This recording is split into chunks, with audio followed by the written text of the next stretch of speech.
Good Monday afternoon, everyone. Welcome back to Weather on the Go, all your weather coverage. In today's afternoon update, we will be talking about a major winter storm moving across the middle of the country, bringing heavier snow, heavy ice accumulations, and heavy rain that could cause flash flooding. And we'll be looking ahead to your forecast in early February on what you can expect heading into the new month.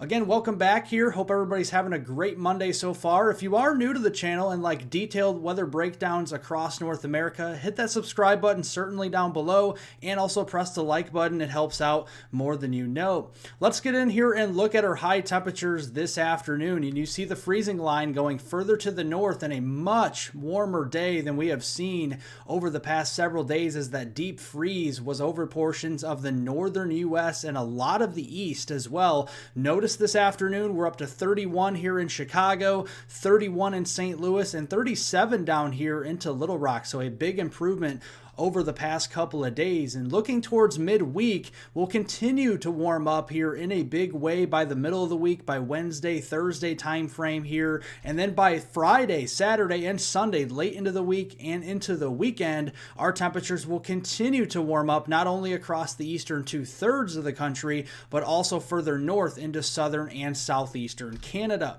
So let's look at those high temperatures here by midweek. Notice the freezing line going all the way north here into southern and southeastern Canada. So a lot of our snowpack here that we have built over the past couple of weeks will start to get eaten away by these above freezing temperatures going into the middle of the week, and especially by late week, as we see even that 40-degree line shifting further to the north into those areas that have that deep snowpack. So that is a concern with flooding out there to the north. Let's look at our precipitable water values currently here. We have a new storm system moving into the middle of the country here today, and you can see the open Gulf of Mexico waters bringing that moisture all the way up into the mid-Mississippi Valley here currently. By midweek, that will spread up into the Ohio Valley and into the Great Lakes region. And then finally, by later this week and into the weekend, that will make its way up into New England there and into the mid-Atlantic and even portions of southeastern Canada. So a major storm system is on the way. And let's look at our current weather conditions this afternoon. You see frozen precipitation up across the Great Lakes here and into portions of the Midwest and Ohio Valley. We have snow up here across portions of Michigan. Getting into southeastern Canada, we have sleet and freezing rain or freezing drizzle across portions of the Illinois Valley down there towards St. Louis, Peoria, Illinois, and Chicago here currently. And then heavier rain and thunderstorm activity ongoing across the lower Mississippi Valley here from eastern Oklahoma into East Texas, Arkansas, and Louisiana currently at this time. As we go through tonight, we'll see that precipitation move further north, and it will be frozen precipitation on the northern edge up here from eastern Kansas into northern Missouri, central and northern Illinois, getting through portions of the Ohio Valley, including Indiana, Ohio, and southern lower Michigan there with that freezing rain, freezing drizzle, and sleet. And then further south, it's too warm, the freezing line shifting further north, so we'll see rainfall across portions of the middle and lower Mississippi Valley down here, and it could be heavy rainfall at times tonight. Going into Tuesday, another round of very heavy rain. Even some stronger thunderstorms cannot be ruled out, with some gusty winds, some small hail, and a brief tornado spin up potentially across portions of East Texas, getting into Louisiana on your Tuesday. That will shift further east across portions of the Gulf Coast states and on up into the Tennessee Valley there on Wednesday. And then as we go into Thursday, we just continue to see that fire hose of moisture moving up across portions of the Gulf Coast states and into the eastern 2/3 of the country by late week. Looking first at your ice accumulation through midweek. This takes you through Wednesday, January 24th. Notice the corridor here across the southern plains, through the Midwest, the northern Ohio Valley, and portions of the Great Lakes. And even some of the icing could spread further east there into portions of interior New England by midweek. Let's look at some of those amounts here. Now, this is a national blend of models, so it puts a bunch of models together and averages the ice totals out. It becomes more accurate that way. So you do see across portions of the northwest Ohio Valley, through portions there of the Midwest, down into the southern plains. The majority of us in that narrow corridor there could be seeing a tenth to maybe 2/10 of an inch of ice. There could be isolated pockets within this region that get a quarter to up to a half an inch of ice as we go through Wednesday. And then you can see that ice spreading up across the southern Great Lakes and interior New England. But by this time, this will be a much narrower corridor, so we're only talking a few hundredths to up to a tenth of an inch of ice here across this region. So it only takes a little bit of ice to make travel slick out there, and even some snowfall, a narrow swath of snow across the Midwest, the upper Midwest, and into the Great Lakes region. Really not that big of a deal. We're only talking an inch or two at most, but a nice corridor there with some snowfall further to the north. So looking at our winter storm severity index through the week, you can see moderate travel impacts here as we go through the next few hours across portions of the southern plains and the Missouri Valley, and then that will stretch up into the Illinois Valley, the Midwestern regions, the Ohio Valley, and the Great Lakes, and even interior New England through the week, starting to see those minor travel disruptions out there. So make sure you're watching out for those slippery road conditions. Looking at the U.S. Drought Monitor here, we've seen this a couple of times with my videos. I just want to reiterate, we have a significant drought ongoing across the lower Mississippi Valley from western Tennessee into northern Alabama there through much of Mississippi, southeastern Arkansas, much of Louisiana, and even East Texas with that corridor of very significant drought. In the reds, that is extreme drought, and in the maroon red colors, that is exceptional drought, the highest category you can have on the U.S. Drought Monitor. So that is good news that we're seeing some rainfall and hefty amounts of rain through the end of January. This takes you through January 31st of this year.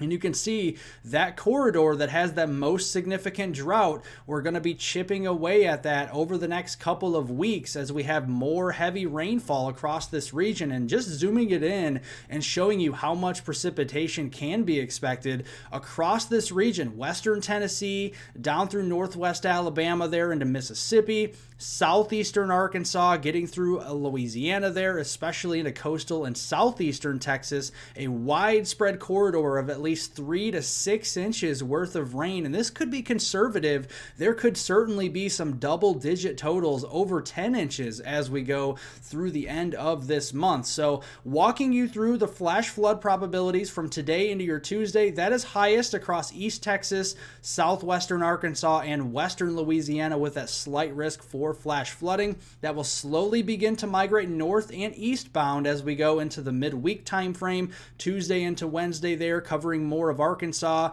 Mississippi, and western Tennessee. Then as we go from Wednesday into Thursday, that shifts further east, including more of Louisiana, Mississippi, Alabama, and middle and western Tennessee. And then finally Thursday into Friday, that will continue to shift further to the south as that fire hose of moisture begins to slowly migrate its way eastward as we go into portions of the southeast there as we go late week. Looking at those impacts here with that slight risk for excessive rainfall and flash flooding potential, scattered flash floods will be possible. They're mainly localized, but the most vulnerable areas will be in those city streets where you have more of the water runoff there with the pavement, and it doesn't have time to soak in. So definitely seeing that. And there could be isolated significant flash floods in that slight risk zone through those days as we go through later this week.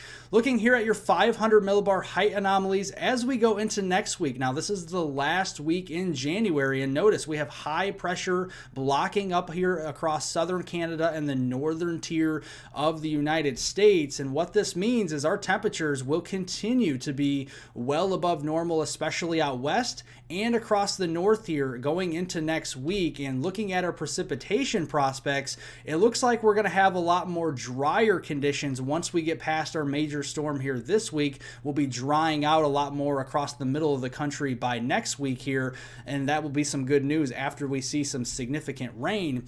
Then turning into early February. Now this is is the first week in February. We have blocking setting up across Canada here, especially eastern Canada, as we have a little bit more of high pressure over the top. And then notice the blue anomaly starting to show its colors across the west and the south. And that means that we're going to be starting to see some active weather, and we're going to see cooler weather coming in across that area as we go into the first week in February. So right now it says above normal, but I promise you across the west, we may start to trend a little bit below normal with our temperatures into the first week there in February. And you can see that already showing up for central and southern Florida. But yes, across the upper Midwest, the Great Lakes region, and the northern plains, we're likely to be well above normal into early February there, especially that first week. We will be dry across the east and the north into the first week in February, but with that active weather and that trough coming in out west and the southwest, we'll begin to see much above average precipitation, especially centered on California,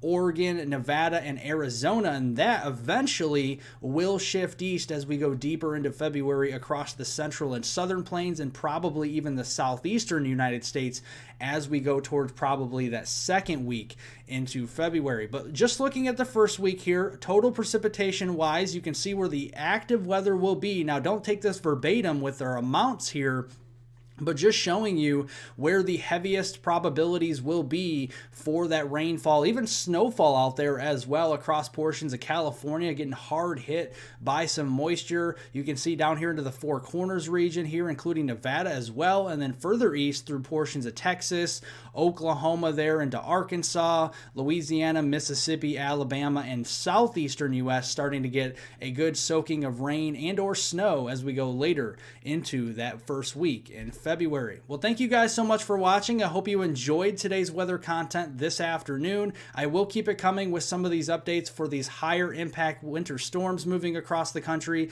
So make sure to tune into this channel, hit that bell notification, and turn it on down below so you guys get my live streams and videos as we go through the rest of this 2024 year. And also make sure to subscribe to the channel down below if you like detailed weather breakdowns across North America. Be sure to press the like button down below. I appreciate that as well. Share this video with friends, family, and on social media, and I hope everyone has a wonderful rest of their Monday out there.